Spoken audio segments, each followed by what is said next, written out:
اللهم رب هذه الدعوة التامة والصلاة القائمة. السلام عليكم ورحمة الله وبركاته. إن الحمد لله نحمده ونستعينه ونستغفره ونعوذ بالله من شرور أنفسنا ومن سيئات أعمالنا.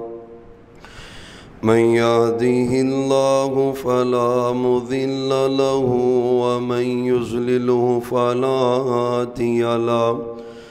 وأشهد أن لا إله إلا الله وحده لا شريك له. وأشهد أن محمدًا عبده ورسوله.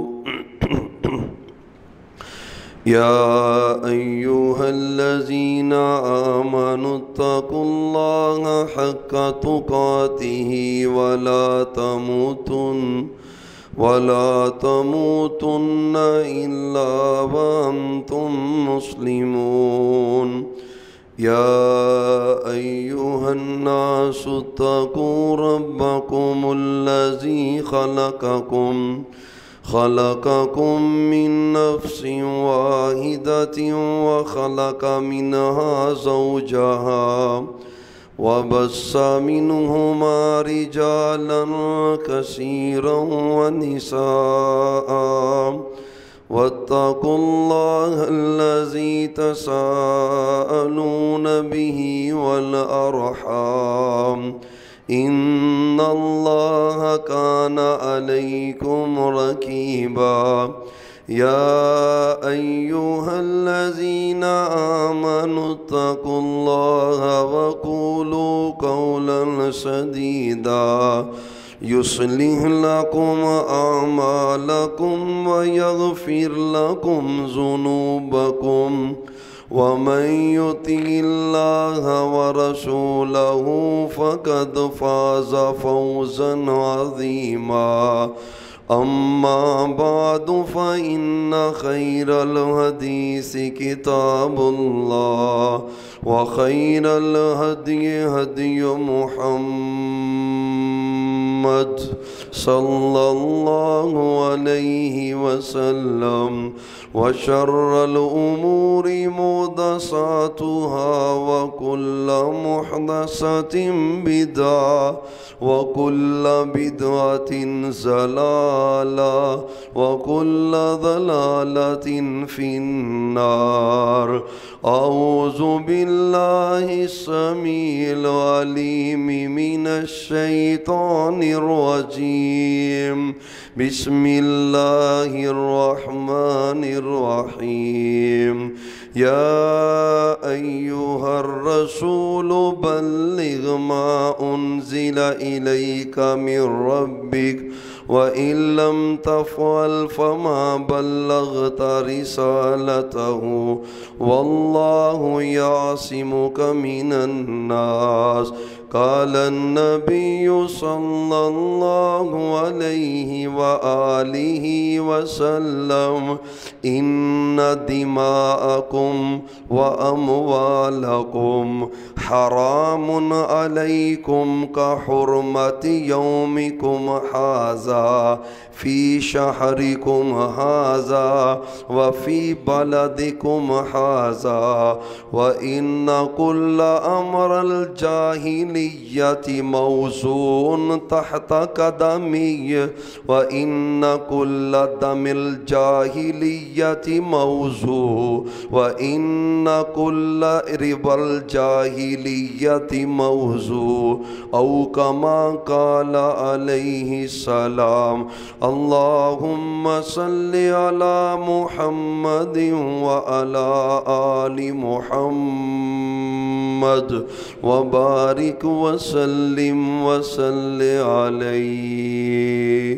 معزز سامعین حضرات، ایام تشریق یہ حج کے بھی ایام ہیں اور قربانی کے بھی ایام ہیں. حجاج جو حج کے لیے مکہ مکرمہ میں مینا میں موجود ہیں، آخری اپنے جو ارکان ہیں ان کو ادا کر رہے ہیں، کچھ کر چکے اور کچھ ادا کر رہے ہیں۔ ایک اہم ترین اسلام کا باب ہے حج والا۔ آپ کے اور ہمارے محبوب پیغمبر جناب محمد الرسول اللہ صلی اللہ علیہ وآلہ وسلم نے اپنی زندگی میں ایک حج فرمایا ہے، ایک حج آپ نے ادا کیا ہے، اور وہ حج تاریخی حج ہے۔ اس حج پر ادا کیا گیا ایک ایک جملہ قیمتی ترین آپ کی زبان اقدس سے نکلنے والا وہ جملہ ہے، اور یقین جانیے میدان عرفات میں، مسجد نمرہ میں، پھر مینا میں، مختلف مقامات پر جو آپ نے خطبے ارشاد فرمائے ہیں، اہم ترین خطبہ وہ مسجد نمرہ کا ہے جسے خطبہ حجۃ الوداع کہتے ہیں۔ آپ صلی اللہ علیہ وآلہ وسلم کا الوداعی وہ خطبہ تھا، اور یقین جانیں الفاظ بڑے مختصر ہیں، لیکن اس میں کسی بھی ملک کے لیے ایک اہم ترین، جامع ترین حکمت عملی محمد الرسول اللہ صلی اللہ علیہ وآلہ وسلم نے بیان کی ہے۔ یوں سمجھیں کہ کسی بھی کامیاب ریاست کے قیام کے لیے ان نکات پہ عمل کرنا از حد ضروری ہے۔ کوئی بھی گھر اور کوئی بھی معاشرہ اگر چاہتا ہے کہ ہم ریاست مدینہ بننا چاہتے ہیں تو وہ خطبہ حجۃ الوداع کو اپنی آنکھوں کے سامنے رکھے۔ یقین جانے کسی یورپ کی طرف دیکھنے کی ضرورت نہیں ہے، کسی کی ثقافت اور کلچر کو دیکھنے کی ضرورت نہیں ہے۔ خطبہ حجۃ الوداع یہ کامیابی کا راز ہے۔ خطبہ حجۃ الوداع انفرادی اجتماعی زندگی میں کامیابیوں کا ضامن ہے۔ پاک پیغمبر صلی اللہ علیہ وسلم کی زندگی کے پاکیزہ ترین 23 سال نبوت والے گزر چکے ہیں۔ 23 سال جب نبوت والے آپ کے گزرے، ذوالقعدہ کی 25 تاریخ ہے۔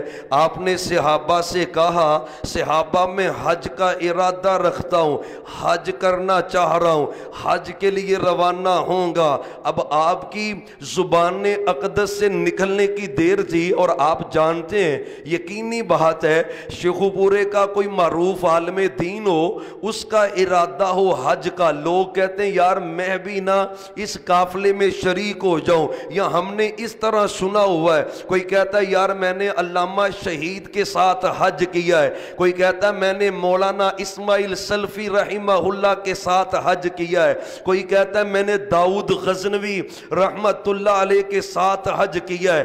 بڑی شخصیات ہیں، بندہ اپنے آپ میں بڑا خوش قسمت ہوتا ہے، لیکن میں سمجھتا ہوں یہ ساری خوش قسمتیاں زیرو بن جاتی ہیں جب یہ خوش قسمتی کہ کوئی بندہ حج کر رہا ہے محمد مصطفیٰ کے ساتھ صلی اللہ علیہ وسلم۔ صحابہ کی خوش بختی دیکھیں، آپ کی زبان اقدس سے نکلا، صحابہ جماعت در جماعت آپ کے قافلے میں شامل ہوئے حج کے ارادے سے۔ محبوب ہم بھی جائیں گے، خبر تھی، وہ کہتے ہیں جنگل میں آگ کی طرح پھیلی، قبائل کی طرف خبر پہنچی، آپ نے جس رستے سے گزرنا تھا لوگ اجتماعی طور پہ اس لشکر کا حصہ بنتے، حتیٰ کہ اجتماع ایسا بن گیا، کبھی ایسا اجتماع نہیں بنا۔ میرے پیغمبر کے دائیں جانب بھی صحابہ، محبوب کے بائیں جانب بھی صحابہ، اور پیچھے تو صحابہ اتنے ہیں تو حد نگاہ ان کی لائن لگی پڑی ہے۔ کثیر تعداد صحابہ کی جمع ہوئی، آپ نے چند دن کا سفر کیا، مکہ مکرمہ میں داخل ہوئے، حرم پاک میں داخل ہوئے، آپ نے رمل کرتے ہوئے بیت اللہ کا طواف کیا ہے۔ کمال منظر نہیں ہے، قائد میرے محمد مصطفیٰ ہے صلی اللہ علیہ وسلم، اور صحابہ آپ کی قیادت میں طواف کرتے جا رہے ہیں۔ آپ مقام ابراہیم پہ کھڑے ہوئے، آپ نے 2 رکعت نماز ادا کی، پھر آ کے حجر اسود کا آپ نے بوسہ دیا، پھر پھر آپ چلے گے صفا مروہ کی طرف. ان الصفا والمروۃ من شعائر اللہ فمن حج البیت او اعتمر فلا جناح علیہ ان یطوف بہما فمن تطوع خیرا فإن اللہ شاکر علیم. اس آیت کو پڑھا آپ نے صفا پہ آ کر پھر کہا ابدأ بما بدأ اللہ بہ، میں وہیں سے شروع کرتا ہوں جہاں سے اللہ نے شروع کیا ہے. اللہ نے صفا سے شروع کیا ہے، میں بھی صفا سے شروع کروں گا. لمبی دعائیں کی، چہرہ پر انوار آپ نے موڑ کر بیت اللہ کی طرف کیا، خوب دعائیں کی. لا الہ الا اللہ وحدہ وحدہ لا شریک لہ لہ الملک ولہ الحمد وہو علی کل شیء قدیر. لا الہ الا اللہ وحدہ انجز وعدہ نصر عبدہ. اللہ یہ جملے ہمیں وہاں پہ پڑھنے کی بھی توفیق عطا فرما. آپ نے خوب دعائیں کی، بیت اللہ کی طرف منہ کر کے آپ پھر وہاں سے چلے مروہ کی طرف، مروہ سے صفا کی طرف. چکر آپ نے 7 پورے کیے، 4 دن پھر آپ نے سٹے کیا. اور یہاں پہ فرمایا کہ اگر مجھے پتا ہوتا جو یہاں پہ آ کے معلوم ہوا ہے تو میں پھر قربانی ساتھ نہ لاتا، میں حج تمتع کرتا. حج کی 3 اقسام ہے. ایک حج افراد ہے، جو بندہ اکیلا ہی حج کرتا ہے، عمرہ ساتھ نہیں ملاتا. حج کی 2 قسمیں ایسی ہیں جس میں ساتھ عمرہ شامل ہے. ایک حج قران ہے، ایک حج تمتع ہے. حج قران مشکل ہے حج تمتع سے. حج قران یہ ہے کہ آپ 5 دن یا 10 دن پہلے پہنچے بیت اللہ میں، آپ نے عمرہ ادا کیا ہے، اب آپ نے حج تک اپنا احرام نہیں اتارنا، احرام کی پابندیاں بھی پوری کرنی ہے. یہ بقدر مشکل ہے. آپ نے حج قران کیا ہے لیکن حج تمتع کو پسند کیا ہے. صحابہ جو قربانی نہیں نہ لایا وہ حج تمتع کرے. تمتع افضل ہے. اگر مجھے پتا ہوتا تو میں تمتع کرتا، لیکن کیا آپ نے قران ہے. پھر اس کے بعد آپ 4 دن مکہ میں ٹھہرے، پھر مینا پہنچے. مینا میں سے 9 ذوالحجہ کو آپ نمرہ پہنچے. صحابہ کو حکم دیا کہ نمرہ مسجد کے اندر میرا پڑاؤ ڈالا جائے. کھجور کی ایک چھت بنائی گئی محبوب کے لیے. آپ نمرہ میں کھڑے ہوئے. آج وہ الفاظ محبوب کی زبان اقدس سے نکلنے والے حجۃ الوداع کا خطبہ اور چارٹر ہے، اللہ کی قسم کامیابیوں کا ضامن ہے. ایسے ہی 70 سال ذلت و رسوائی میں بسر کر دیے. یہ 10 نکات حجۃ الوداع کے یہ کامیابی کے ضامن ہے، عزت اور عروج کے ضامن ہے، غلبے کے ضامن ہے. میرے پیغمبر کی 23 سالہ زندگی کا نچوڑ وہ حجۃ الوداع ہے. کیوں نہیں دیا لمبا خطبہ؟ یار اگر الفاظ میں پڑھوں تو 5 منٹ میں 5 منٹ بھی زیادہ ہے. میں 2-3 منٹ میں الفاظ پڑھ دوں آپ کے سامنے جو میرے پیغمبر نے تقریباً 1.25 لاکھ صحابہ کو خطاب کیا ہے. اتنا بڑا مجمع آج سے پہلے آپ کے پاس جمع نہیں تھا. پوری دنیا سے لوگ جمع ہیں مسجد نمرہ کے اندر. اور محبوب کی آنکھوں کے سامنے بعض نے لکھا 1,24,000 صحابہ، بعض نے لکھا 1,44,000 صحابہ. کتنا بڑا مجمع ہوگا اس دور میں، عظیم الشان مجمع ہے. اس دور میں بہت بڑا مجمع ہے. محبوب ایک جملے کو 3 مرتبہ دہراتے، دائیں جانب منہ کر کے بات کرتے، مکبر آگے کھڑے. میرے نبی جو جملہ کہتے وہ درمیان میں بندہ بولتا، پھر اس سے آگے بندہ بولتا، آخر تک بات پہنچتی. آپ سامنے منہ کر کے خطبہ دیتے، وہ جملہ آگے پہنچتا مکبر بن کے. اور سپیکر کی وہ پرانی شکل ہے نا، مکبر بننا. سپیکر اس کی جدید صورت ہے اور اللہ کی سہولت ہے. آپ 3 مرتبہ جملے دہرا رہے. الفاظ کتنے قیمتی ہیں. ابتدا کہاں سے ہو رہی ہے؟ ان دماءکم و اموالکم حرام علیکم کحرمت یومکم ھذا فی شہریکم ھذا وفی بلدکم ھذا وإن کل امر الجاہلیت تحت قدمیہ موزون. آپ فرماتے پہلا جملہ اور صحابہ اللہ نے تمہارے خون کو تمہارے اوپر حرام کر دیا ہے. مطلب کیا ہے؟ کوئی کسی کو قتل نہیں کر سکتا، اجازت نہیں ہے. بیت اللہ کی اتنی حرمت نہیں ہے جتنی حرمت ایک بندہ مومن کی ہے، ایک مسلمان کی حرمت. کس نے کہا تھا؟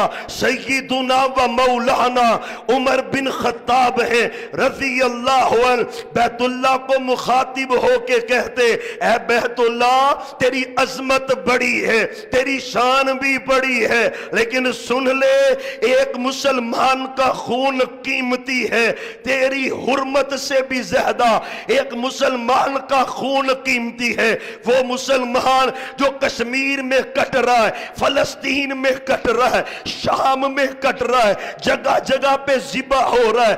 یورپ کے کتوں کی ویلیو ہے، مسلمان کی ویلیو ہی کوئی نہیں، اس کے خون کی قدر ہی کوئی نہیں. ان دماءکم تمہارا خون اللہ نے تم پہ حرام کر دیا ہے. صرف 4 وجہ ہیں. کوئی کسی کو قتل بلکہ کوئی نہیں کر سکتا، عدالت قتل کرے گی. صرف 4 وجہ ہے. کوئی کسی کو قتل کرے قصاص میں قتل ہوگا، کوئی مرتد ہو جائے قتل ہوگا، کوئی میرے نبی کی گستاخی کرے قتل ہوگا، جو بندہ شادی شدہ زنا کرے وہ بھی قتل ہوگا. فرمایا اس کے علاوہ کوئی جواز نہیں. نہ غیرت کے قتل کی جواز ہے، نہ چند ٹکوں کی خاطر اپنے بھائیوں کو قتل کرنے کا جواز ہے. اب بھائیوں ملکوں کا امن حجۃ الوداع کے خطبے میں، ملکوں کی سلامتی حجۃ الوداع کے خطبے میں، ملکوں کا سکون حجۃ الوداع کے خطبے میں.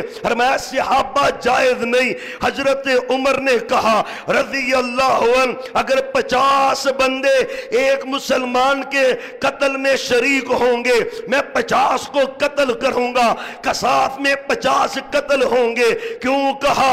حرمت بڑی زیادہ ہے، مسلمان کا خون بڑا قیمتی ہے. ایک ایک سٹیپ پر پورا پورا خطبہ ہے، لیکن 10 آپ نے نکات بیان کیے. جو مسجد نمرہ میں خطبہ دیا ہے، کچھ خطبے آپ نے مینا میں دیے، مزدلفہ میں دیے، وہ الگ ہیں. یہ جو خطبہ آپ نے مسجد نمرہ میں دیا ہے جسے خطبہ حج کہتے، اگلے دن بھی بندر بلیلہ جو امام حرم ہے انہوں نے خطبہ دیا ہے 9 ذوالحجہ کو.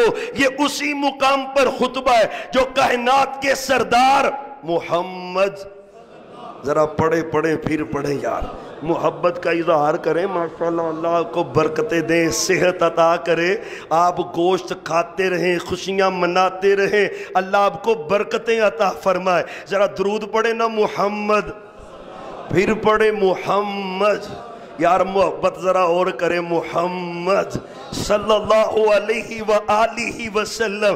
پہلا نقطہ کیا ہے؟ صحابہ خون تم پہ حرام ہے، کوئی کسی کا خون بہا نہیں سکتا. مجھے تبصرے کی ضرورت نہیں ہے، ہر بندہ ہی واقف ہے. کوئی اخبار پڑھ رہا ہے، کوئی سوشل میڈیا سے تعلق رکھتا ہے، کوئی الیکٹرونک میڈیا دیکھ رہا ہے، سب کو ہی پتہ ہے مسلمان کو ذبح کر رہا ہے، قتل کر رہا ہے، مار رہا ہے، کوئی ویلیو ہی کوئی نہیں. دوسری بات کیا ہے؟ وَأَمْوَالَكُمْ تمہارے مال کو اللہ نے تم پہ حرام کر دیا ہے. مطلب کیا ہے؟ رضامندی سے کسی کا مال لے سکتے ہو، کوئی خوشی سے دے تو لے لو، اجازت ہے. نہ چوری کے ذریعے، نہ ڈاکے کے ذریعے، نہ ڈکیتی کے ذریعے، نہ فراڈ کے ذریعے، نہ رشوت کے ذریعے، نہ سود کے ذریعے، نہ پلاٹوں پہ قبضے کرنے کے ذریعے، نہ ادھار لے کے مارنے کے ذریعے.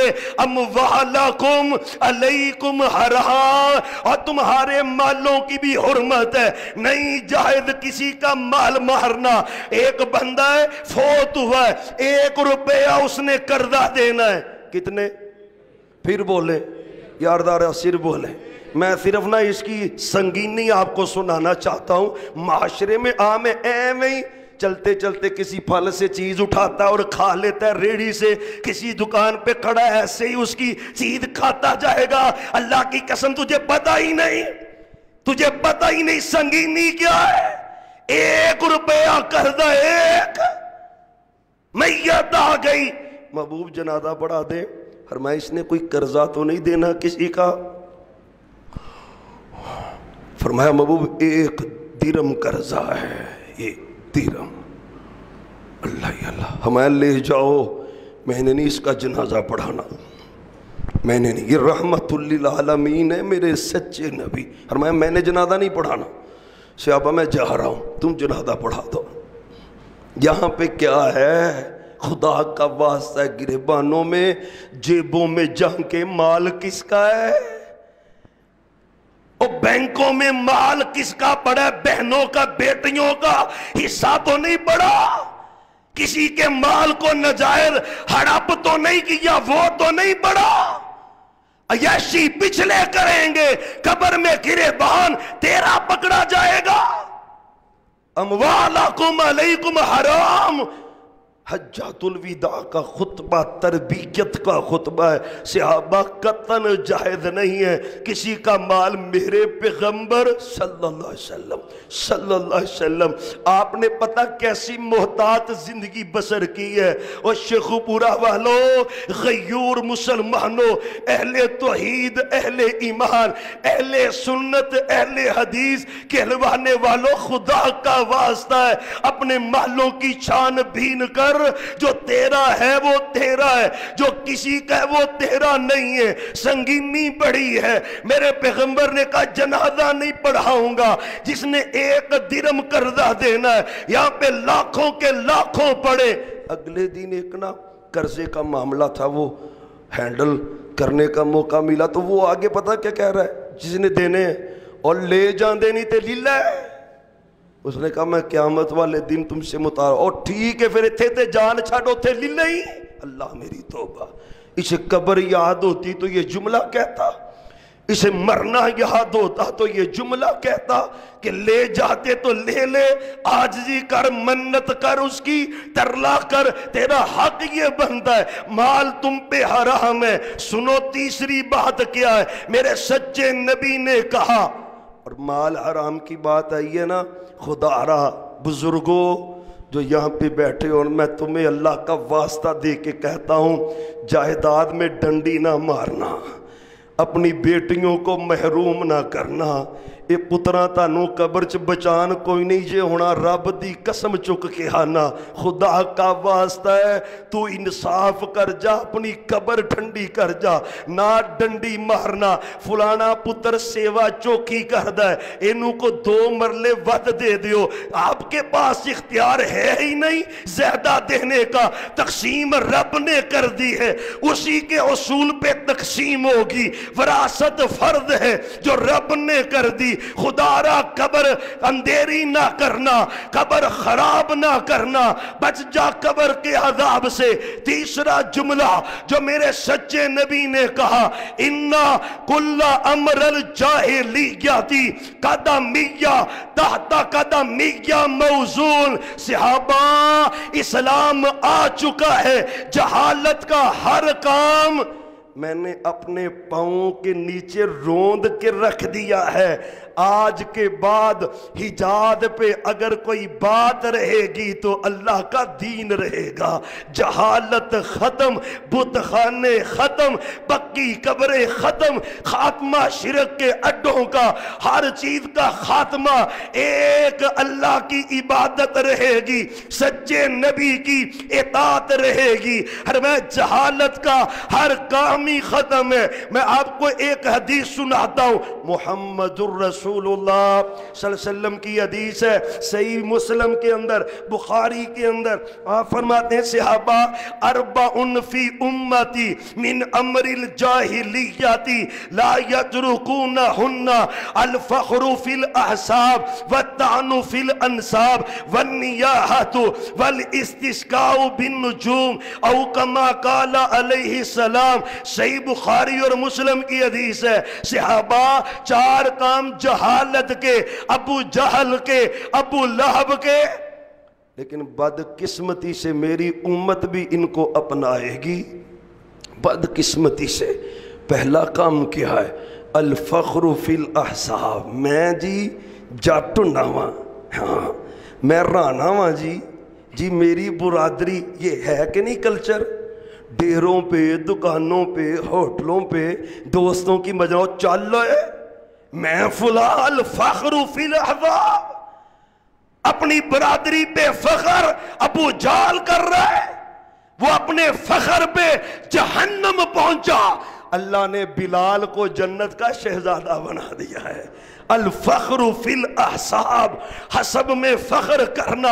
اور میں یہ ابو جہل کا طریقہ ہے. دوسرا عمل کیا ہے؟ وَالطَّعْنُ فِي الْأَنْسَابِ، دوسرے کی برادری میں طعن کرنا. چل کمہار، تو تے موچی ہیں تو تے کمہار ہے، یہ جلایا ہی، یہ فلاں ہے، یہ نائی ہے. اور میں جو اتنا جملہ کہتا ہے وہ جہالت میں ابو جہل کا ہمسر ہوتا ہے. یہ ابو جہل کا جملہ ہے. کسی کو برادری میں طعن کرنا، برا کہنا ابو جہل کی بات ہے، اسلام کی بات نہیں ہے. آپ نے تیسرا کام کیا ہے؟ مشرکین مکہ ستاروں کی عبادت کرتے تھے، اس سے بارشیں اولادیں مانگتے تھے. میری امت کے بد نصیب بھی ایسے کریں گے. ہو نہیں رہا بھائیو، ستاروں کی پوجا کر رہے ہیں، ہمارے شہروں میں ہو رہی ہے. میرا فلاں ستارہ ہے اور وہ میرے نفع نقصان کا مالک ہے. جب سے میں نے وہ ستارہ پکڑا ہے مجھے فائدہ ہی بڑا ہوا ہے. ہاں یہ جاہلانہ عقیدہ ہے. اور چوتھی بات جو جہالت کی، فرمایا صحابہ وہ نوحہ کرنا ہے. کیا کرنا ہے؟ نوحہ. ہمارے گھروں میں تو نہیں ہوتا. اگر کسی سے منع کر دیں، او حافظ جی چھڈو غم چڑھیا ہے. بھی غم کا مطلب ہے نوحہ کرے. غم کا کیا مطلب ہے؟ غم کا مطلب ہے اسلام کی حدوں کو پامال کرے. غم ہے آنکھوں سے آنسو بہاؤ، یہ غم میں اجازت ہے. محمد الرسول اللہ، محمد الرسول اللہ، محمد الرسول اللہ صلی اللہ علیہ وسلم. آپ نے نا اپنا لخت جگر ابراہیم بن محمد صلی اللہ علیہ وسلم، اپنا بیٹا نا فوت ہوا ہوا اپنے ہاتھوں پہ اٹھایا ہوا ہے. میرے نبی بار بار اپنے لخت جگر کو دیکھ رہے ہیں اور ساتھ جملے پڑھ رہے ہیں. اِنَّا بِفَرَّحَكِ ابراہیم اِنَّنَا لَمَحْزُونُونَ. ابراہیم تیری جدائی نے مجھے غمگین ہی کر دیا ہے، میں بڑا غم زدہ ہوں تیری جدائی میں. صحابہ کہتے ہیں زہر و زہار میرے پیغمبر کی آنکھوں سے آنسو بہ رہے تھے. میرے نبی روئی جا رہے. اور میں ابراہیم غم بڑا ہے، پر میں اپنی زبان سے کوئی ایسا جملہ نہیں کہوں گا جس سے اللہ ناراض ہو جائے. ایسا ایک جملہ نہیں کہوں گا جس سے اللہ خفا ہو. وَلَا نَقُولُ إِلَّا مَا يَرْضَى إِلَيْهِ رَبُّنَا. ابراہیم بات وہی کروں گا جس سے اللہ خوش ہوگا. بھائیو نوحہ جہالت ہے. خدا را اپنے گھروں کی عورتوں کی تربیت کرے. یہ غم کم ہوتا ہے اور ڈرامے بازی زیادہ ہوتی ہے. کچھ عورتیں ہوتی ہیں جو گھر کی جن کو غم ہوتا ہے جملہ شکیل نہ ہو جائے، وہ گرنا کی حقیقت پیچھے سے گپیں لگتی آ رہی ہیں، خود دیکھ رہے ہیں گپیں فل حشاش بشاش قافلہ آ رہا ہے. جوں ہی میت والا گھر قریب آتا تے میں لٹی گئی تے میں مر گئی تے میں مر جاندی تو نہ مردا کی. یہ میرا مطلب ہے یہ اس سے پہلے ہاسے نہیں کرے، خوش ہے. یہ غم ہے. خدا را یہ ڈرامے بازیاں گھر والوں کو غم ہوتا ہے جن کا فرد کیا ہوتا ہے. لیکن خدا را تربیت کریں، ان کی بھی بہنوں بیٹیوں کو سکھائیں کہ غم کے موقع پہ بھی صرف وہ کرنا ہے جو محمد الرسول اللہ صلی اللہ علیہ وسلم نے کر کے دکھایا ہے. بھائیو تیسرا عمل، جہالت کا ہر کام میرے نبی نے ختم کر دیا ہے. چوتھا کام، صحابہ جہالت میں جتنے بھی قتل ہو چکے آج کے بعد کوئی کسی سے قصاص نہیں لے گا، بدلہ نہیں لے گا. جو جہالت میں قتل ہوئے سب معافی تلافی ختم. کوئی دعویٰ نہیں کر سکتا کہ جہالت میں میرا بھائی قتل ہوا, میرا باپ قتل ہوا. نہیں, اجازت ہی نہیں ہے. جہالت کے سارے قتل ختم ہو گئے. چوتھا پانچواں کام میرے نبی نے کیا کہا؟ صحابہ جہالت کے سارے سود میں نے ختم کر دیے. اپنے قدموں تلے سود کو میں نے روند کے رکھ دیا ہے. بھائیو, جس پیغمبر نے سود کو قدموں تلے روندا ہے, ہم نے اس کو اپنے معاشرے کی زینت بنایا ہے. پورا ملک سود پہ چل رہا ہے, فیکٹریاں سود پہ چل رہی, کمپنیاں سود پہ چل رہی, ادارے سود پہ چل رہے. وہ جو حدیث ہے نا, جو بچنا بھی چاہے گا غبار اس پہ پڑے گی سود کی. آج وہ حالات ہے, آج وہ حالت ہے. رزق حلال کمانے والا بھی ڈر رہا ہوتا ہے کہیں سود کی آمیزش نہ ہو. سکولوں کے ٹیچر حلال کھاتے, لیکن جب کمائیاں بینکوں کے ذریعے آتی ہیں سود سمیت واپس ملتی ہیں. اور بھائیو, خدا را سود تباہی کر دیتا ہے اور کر نہیں رہا. سود نے بیڑا غرق کر دیا ہے. مجھے دکھاؤ کوئی سود خور شہر کا سود خور تھا اور اللہ نے اس کو سکون عطا کیا. کوئی دکھاؤ. نہیں تو اس بندے سے پوچھو, اللہ کی قسم میں تجھے نام لے کے گناؤں. عروج تھا, رب نے ذلیل کر کے رکھ دیا ہے. سبب سود ہے. سود تباہی کر دیتا ہے. گھروں میں پھیپھیوں کی عزتیں نیلام ہو جاتی ہیں. سبب کیا؟ سود ہے.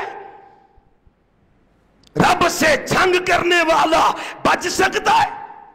خدا کا واسطہ ہے, اچار سے روٹی کھا لینا, سود کا گوشت نہ کھانا. خدا را بھوکے پیاسے رہ لینا, سود کے قریب نہ جانا.